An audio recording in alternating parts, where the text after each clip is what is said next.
Hello, my name is LeftWing, and welcome to Debrief, a show where I pick apart a kill and tell you why it was successful.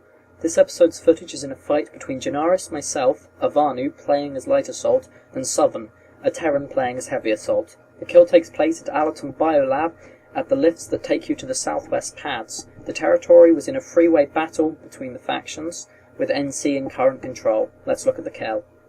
Having just seen both of my allies fall in front of me, I start scanning for the enemy. Seeing him, I begin making pot shots. As he runs away, I throw a grenade in case he tries to double back on himself.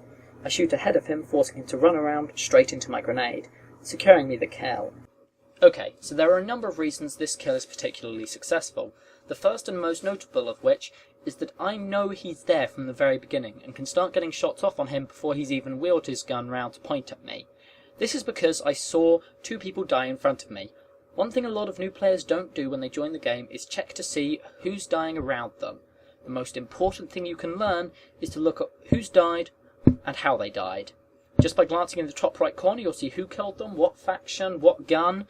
That'll give you an idea of what might be happening, whether you're being sniped or whether you're just being shot down. I saw the people in front of me were dying, and therefore I jumped to the logical conclusion that there was a large group of TR ahead, or just one camping.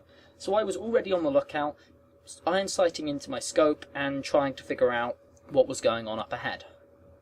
The next thing that makes this successful is I'm able to get him on the back foot from the start of the fight.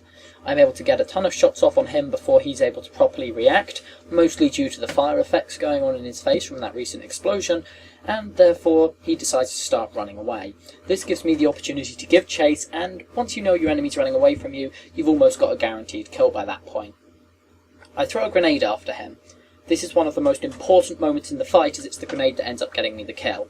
The reason I throw the grenade is partly out of habit, and partly because I realise that if he ever runs back in there after trying to get away from me to try and get behind cover, he's going to get blown up. So I see him run off and around to the right, meaning I duck over to the right and start shooting at him. Now my shots here aren't deliberately off target. If I'd landed these shots on target, he would have died right there and then. However, the fact that they're off target means he's seeing tracers going right in front of his face. On the basis of how he's trying to run away from me, the chances are he's extremely low health. Therefore, he's not going to want to risk taking these tracers. He turns around, and the grenade that I threw earlier turns out to be what picks me up the kill, as he runs straight back into cover to try and avoid my shots, and try to survive without realising that there's a grenade on the floor ready to pick him up. Thank you for watching the first episode of Debrief. If you have any comments, leave them below, and if you have a video you want me to review and do a debrief of, send it to me, or leave it as a video response.